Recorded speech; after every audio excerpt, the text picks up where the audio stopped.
اس کی قربانیوں سے بھری ہوئی تاریخ میں ایک ایسی قربانی بھی ہے جو ایک ایسے خدا ترس، ایسے بے مثل صحابی رسول، ایک ایسے محسن انسانیت، صرف محسن امت مسلمہ نہیں بلکہ محسن انسانیت کی ایسی مظلومانہ شہادت کی داستان بھی اسی مہینے میں رقم ہے کہ جن کی شہادت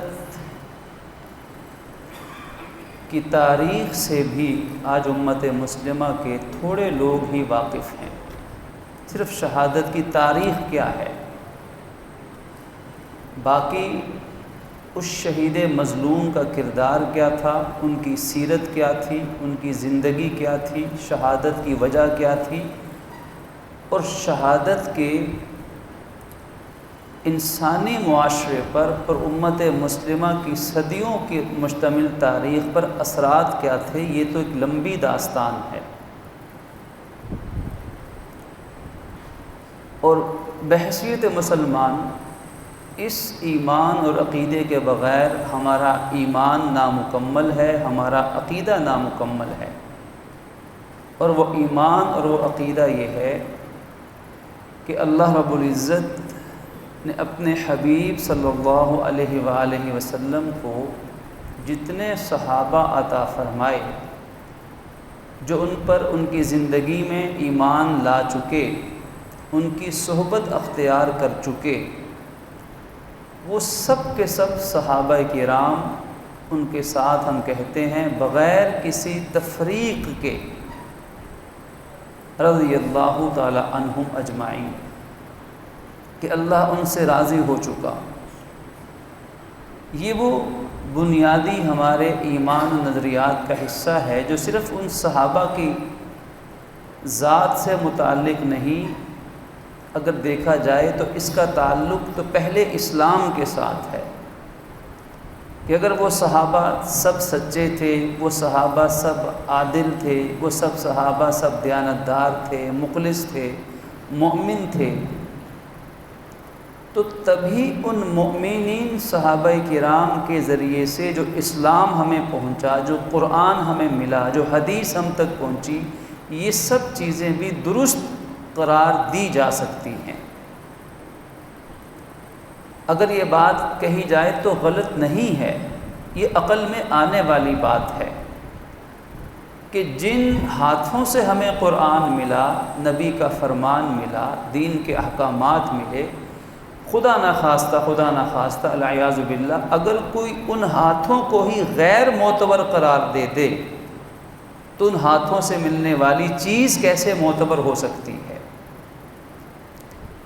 اس لیے صحابہ کرام کی ذات اقدس اور ان نفوس قدسیہ اور اس مبارک جماعت کا احترام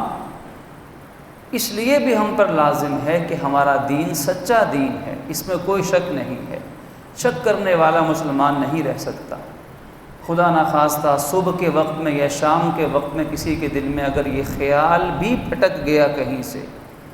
کسی شک کی کھڑکی سے، کسی الحاد کے دریچے سے اور کسی کفر کے روشن دان سے یہ خیال اگر کہیں سے آ پڑا کہ پتہ نہیں اسلام سچا دین ہے کہ نہیں دین، اس خیال کے آتے ہی اس انسان کا ایمان اور اسلام ختم ہو جاتا ہے، کیونکہ شک کرنا بھی کفر ہے۔ اسلام کی حقانیت پر شک کرنے والا بھی اسلام سے نکل جاتا ہے، اور یہ اسلام کی حقانیت اس بات پر منحصر ہے کہ صحابہ کرام رضی اللہ عنہم اجمعین نے پوری دیانتداری کے ساتھ یہ دین قربانیاں دے کر ہم تک پہنچایا ہے۔ اور اللہ کے نبی صلی اللہ علیہ وسلم نے ہمیں منع فرمایا اس بات سے کہ ہم کسی ایک صحابی پر بھی خدا نخواستہ کوئی انگلی اٹھائیں، کوئی کیچڑ اچھالیں، کسی کو برا بھلا کہیں۔ بخاری شریف کی روایت میں آتا ہے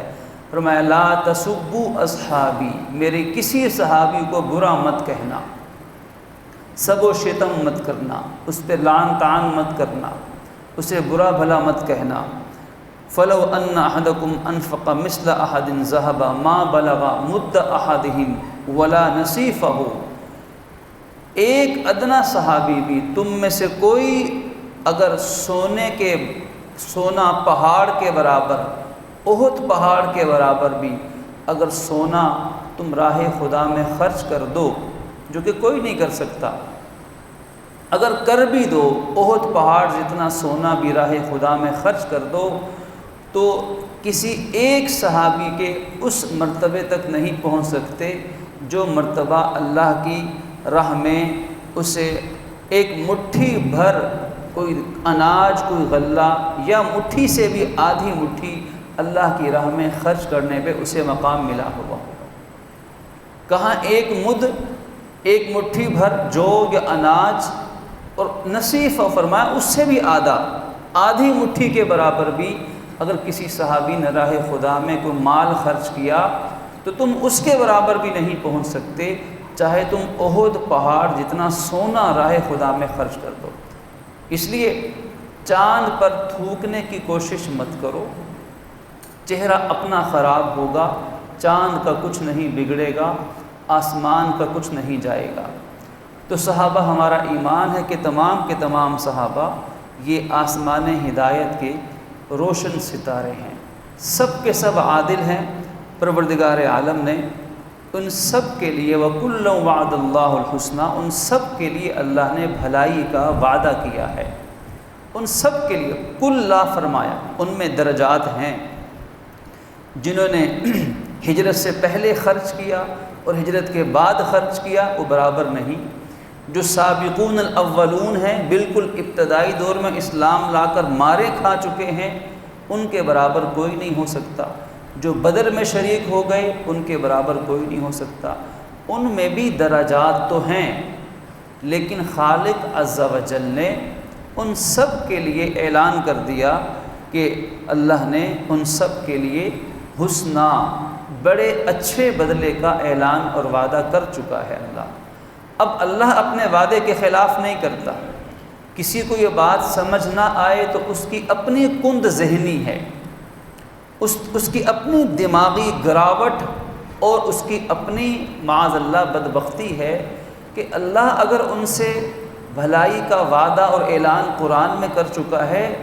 تو کسی کو کیا اعتراض ہونا چاہیے، کسی کو کیا حق پہنچتا ہے کہ کسی صحابی کی خطائے اجتہادی پر یا انسانی لغزش پر انگلی اٹھائے۔ وہ انسان تھے، نبی نہیں تھے، رسول نہیں تھے، وہ صحابی تھے۔ کسی صحابی سے اگر خطا ہو جاتی ہے تو اللہ اس کی اصلاح کرتا ہے، نبی اس کی اصلاح فرماتے ہیں، اور اصلاح کے بعد اللہ وہ خطا بھی معاف کر دیتا ہے اور اس غلطی کو اصلاح میں تبدیل کر ان کے لیے جنت اور اپنی رضا کے وعدے کر دیتا ہے۔ یہ ہے، اگر یہ بات سمجھ میں آ جائے تو صحابہ کرام کی عقیدت ہر دل کے اندر گھر کر جائے۔ صحابہ کرام وہ عظیم ہستیاں ہیں کہ ایک ایک صحابی رشد و ہدایت کے آسمان کا چمکتا دمکتا ستارہ ہے۔ ایک ایک صحابی کے اگر ہم سیرت طیبہ کو اٹھا کر دیکھیں، ان کے احسانات کو دیکھیں، ان کی نبی کے ساتھ تعلق داری محبت داری کو دیکھیں، امت پر ان کے احسانات کو دیکھیں، ان کی قربانیاں اگر ہم پڑھیں تو ممکن نہیں کہ کسی دل میں ان کی محبت پیدا نہ ہو، لیکن دل صاف ہونا چاہیے۔ دل سے بغض کو، عناد کو، بے ادبی کے جذبات کو، منافقت کے جراثیم کو اور جہالت کو دل سے باہر نکالنا پڑے گا۔ اور جو غلط سلط، خود تراشیدہ، من گھڑت قسم کی چیزیں جو تاریخ کا حصہ بن گئی ہیں اور بنائی گئی ہیں، ان غلط بدگمانیوں کو دل سے نکالنا پڑے گا۔ پھر یہ دل جب چمکے گا تو اس چمکدار صاف شفاف دل میں ہر صحابی، ہر اہل بیت کی محبت جلوہ افروز ہو سکے گی۔ اور ہمارا ایمان ہے کہ تمام کے تمام صحابہ وہ خیر ہیں، وہ عادل ہیں، اللہ نے ان سب سے اپنی رحمتوں کے اعلانات کیے ہیں، وعدے فرمائے، لیکن ان میں بھی درجات ہیں۔ اور آج جس شہید مظلوم کا تذکرہ اختصار سے ہم کر رہے ہیں وہ عام صحابی بھی نہیں ہیں، وہ صحابی ہیں کہ جن کو اللہ رب العزت نے اپنے نبی صلی اللہ علیہ وسلم کی دامادی کا شرف عطا فرمایا، اور وہ بھی دوہری دامادی۔ ذی النورین کا مطلب ہے دو نوروں والے، دو روشنیوں والے، کہ سیدنا حضرت عثمان ابن عفان رضی اللہ عنہ عظیم صحابی ہیں کہ ایک ایک کر کے حضور کی دو صاحبزادیاں آپ کے عقد نکاح میں آئی ہیں۔ پہلے حضرت رقیہ رضی اللہ تعالی عنہا خاتون جنت، ان کے انتقال پر ملال کے بعد جب غزوہ بدر کی خوشخبری مدینہ منورہ پہنچتی ہے تو اسی خوشخبری کے ساتھ مدینے والوں کو بدر کی فتح کی خوشخبری ملتی ہے، اور جو صحابہ نبی پاک صلی اللہ علیہ وسلم کی سربراہی میں غزوہ بدر سے واپس آتے ہیں تو ان کو حضرت بی بی رقیہ کی وفات کی غم کی خبر ملتی ہے کہ ایک ہی دن میں اور ایک ہی تاریخ میں دو خبریں آپس میں ملتی ہیں، فتح بدر کی خبر خوشخبری اور حضرت رقیہ کے وفات کی غم کی خبر۔ حضرت عثمان غنی اس کے بعد بڑے غمگین رہتے، ہمیشہ غمگین رہتے تھے ان کی جدائی پر۔ اللہ کے نبی نے اپنی دوسری صاحبزادی حضرت سیدہ ام کلثوم رضی اللہ عنہا کا نکاح بھی حضرت عثمان سے کیا ہے، اور بعض روایتیں ملتا ہے کہ آپ نے فرمایا کہ اگر میری 10 بیٹیاں ہوتی تو میں 10 بیٹیوں کو ایک ایک کر کر عثمان کے عقد نکاح میں دے دیتا۔ تو حضرت عثمان حضور کے اتنے منظور نظر صحابی ہیں، اتنے لاڈلے صحابی ہیں، حضور کو حضرت عثمان پر اتنا اعتماد ہے، اللہ کو بھی اعتماد ہے، نبی کو بھی اعتماد ہے، اس لیے پوری امت کو بھی ان پر اعتماد ہے۔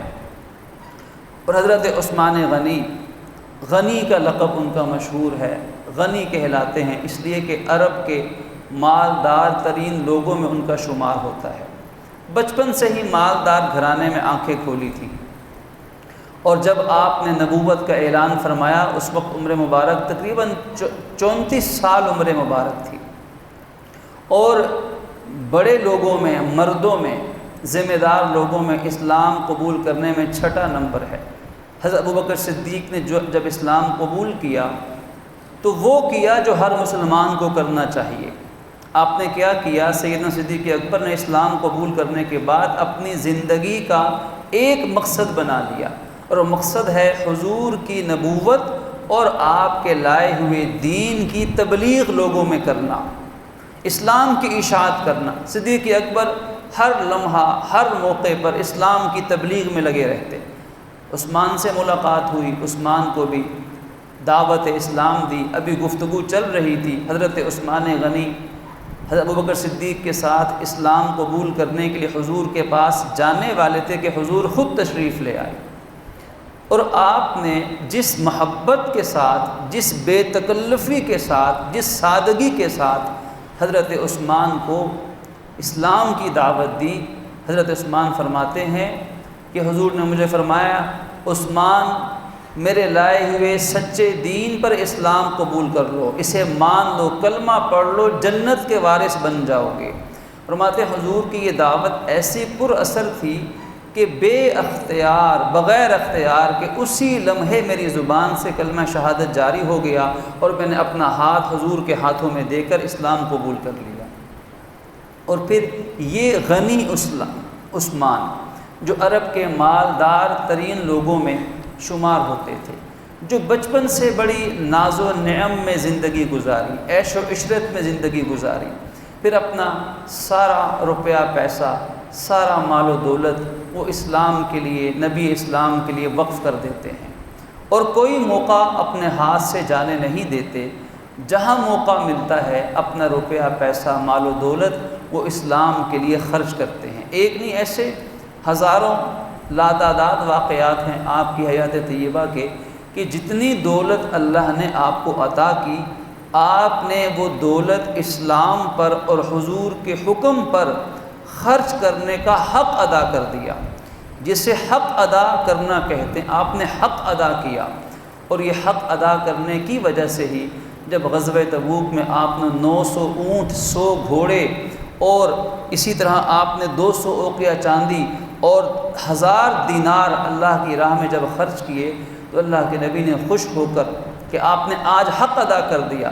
آپ نے فرمایا کہ آج کے بعد اگر عثمان سے آئندہ کوئی گناہ ہو بھی جائے گا تو اللہ نے وہ بھی پہلے معاف فرما دیا ہے،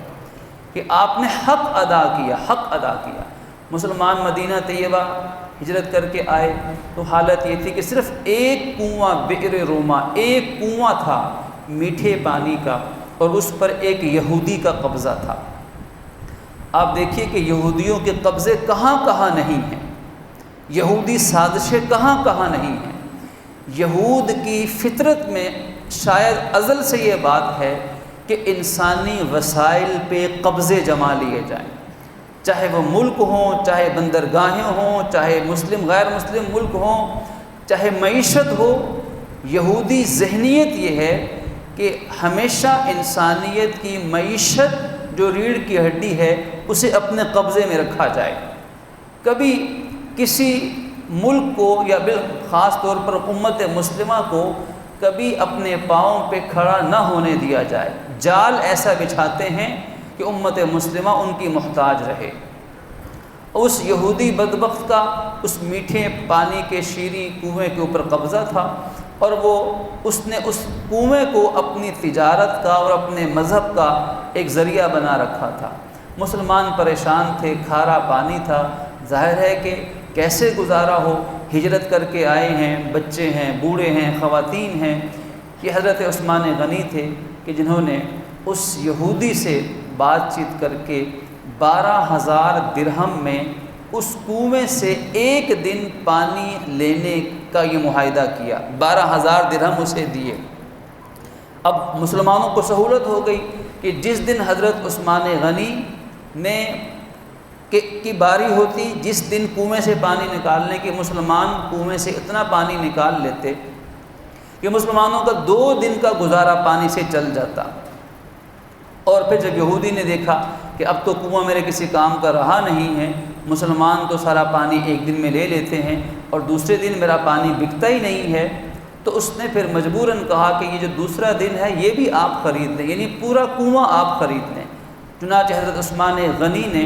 پھر 8,000 درہم مزید دے کر اس یہودی کا منہ بند کیا، اور وہ کنواں آج تک مسلمانوں کے لیے وقف فرما دیا۔ تو حضرت عثمان غنی کی سیرت و کردار یہ تھی کہ یہودیت کے پنجوں سے اپنی امت کی جان چھڑائی جائے۔ یہ ایک سوچ کا نام، بئر روما صرف ایک کنویں کی 20,000 درہم کی خریداری نہیں تھی، بلکہ اس کے پیچھے سوچ یہ کار فرما تھی کہ امت مسلمہ کو یہودیوں سے اور ہنود سے اور کفر کے خونی پنجوں سے چھڑایا جائے، آزاد کروایا جائے، اور امت مسلمہ کو کسی کا دست نگر، کسی کا محتاج نہ رہنے دیا جائے۔ یہ حضرت عثمان غنی کہ غنی تھے، ذی النورین تھے، غنی تھے۔ ذاتی سیرت و کردار تو ایک نا ختم ہونے والا چیپٹر ہے کہ جس کی ایک ذاتی کردار، حسن و خوبیاں، صفات اور عادات اور اخلاق عثمانی، وہ تو ایک لمبا ایک عنوان ہے۔ محبت رسول دیکھیے کہ صلح حدیبیہ کے موقع پر جب حضور نے ان کو اپنا سفیر بنا کر بھیجا، مشہور اسلامی تاریخ کا واقعہ ہے، تو مشرکین نے ان کو شرارتاً اور سازش کے طور پر نظر بند کیا اور افواہ پھیلا دی کہ عثمان غنی کو شہید کر دیا گیا ہے۔ اب وہاں کچھ تعلق داری کسی وجہ سے وہ لحاظ کرتے تھے، انہوں نے کہا کہ عثمان، ہم تمہارے پیغمبر کو، محمد عربی صلی اللہ علیہ وسلم کو تو ہم یہاں عمرے اور طواف کے لیے نہیں آنے دیں گے، لیکن ہم تمہارا احترام کرتے ہیں، اگر تم چاہو تو طواف کر لو بیت اللہ کا۔ لیکن حضرت عثمان غنی نے فرمایا کہ جب تک میرے نبی طواف یا عمرہ نہیں کریں گے، عثمان بھی طواف یا عمرہ نہیں کر سکتا ہے، کہ اپنے جذبات پر حضور کی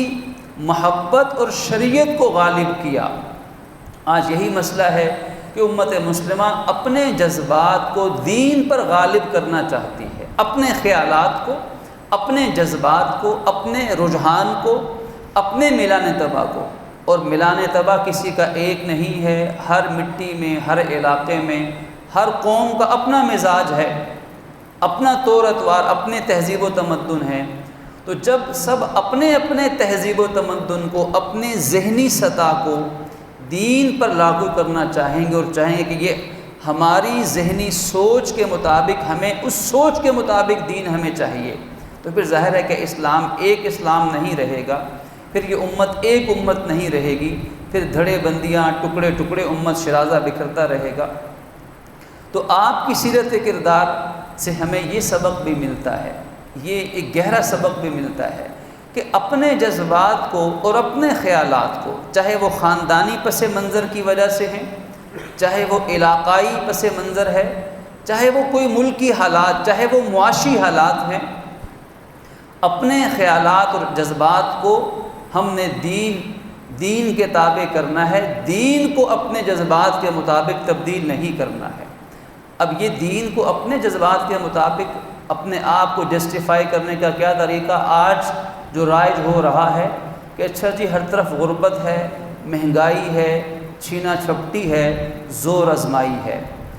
جب سارے ہی چور ہیں اور ہر کوئی چھین رہا ہے، جھپٹ رہا ہے، حملہ آور ہے، ہر کوئی دھوکے بازی سے کما رہا ہے، کوئی جال سازی کرتا ہے، کوئی جھوٹی قسمیں کھاتا ہے، کوئی ملاوٹ کرتا ہے،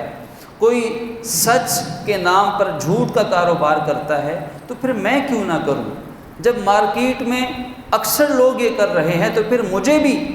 2 نمبری طریقے سے، ناجائز طریقے سے کمانے کا حق حاصل ہے۔ ایک اپنی سوچ کو، اپنے جذبات کو ہی سچ سمجھ لیا،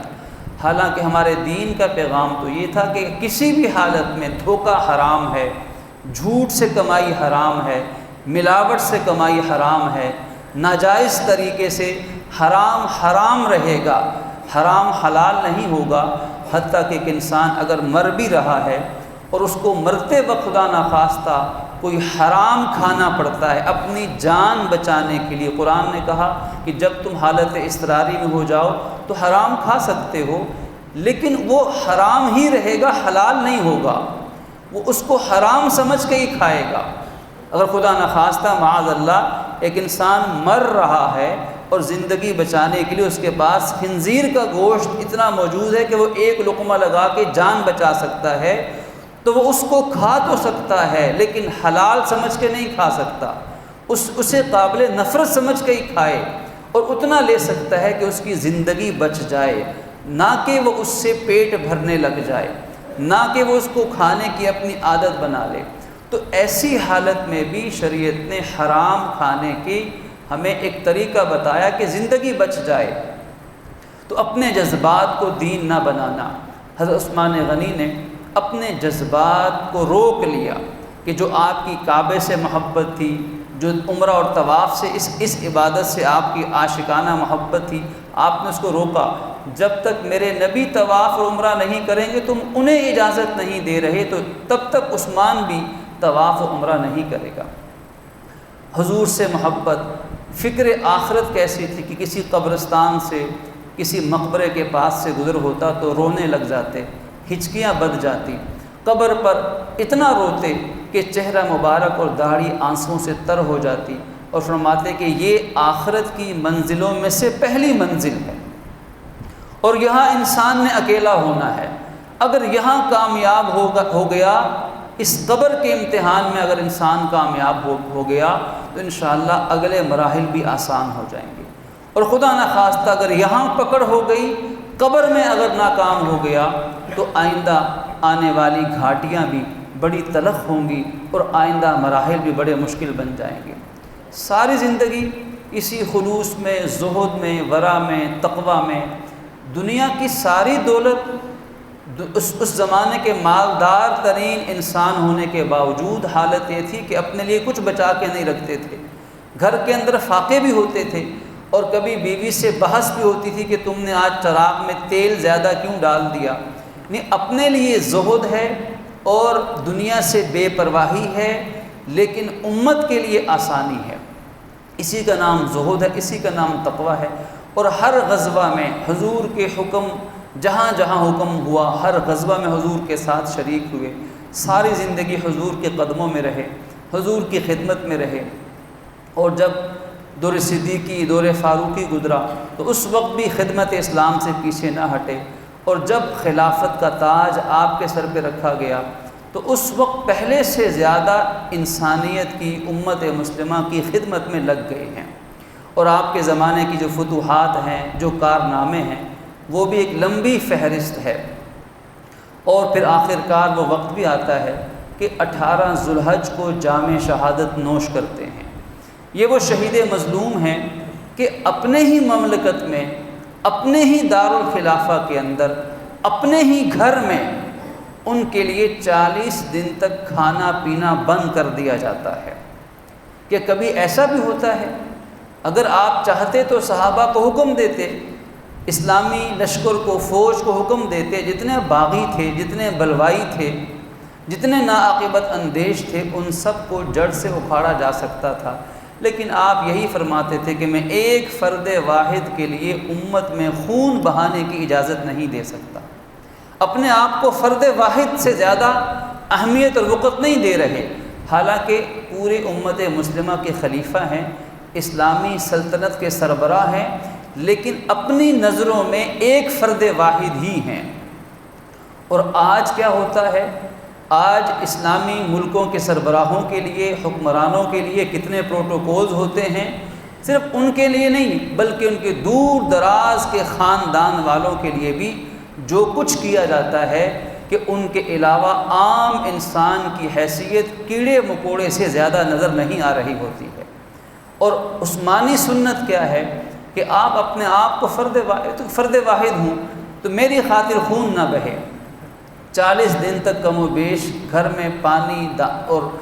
خوراک پہنچنے سے روکا گیا۔ اس حالت میں عثمانی غنی کیا کرتے تھے؟ دن کو بھی قرآن پڑھتے تھے، رات کو بھی قرآن پاک کی تلاوت ہوتی تھی،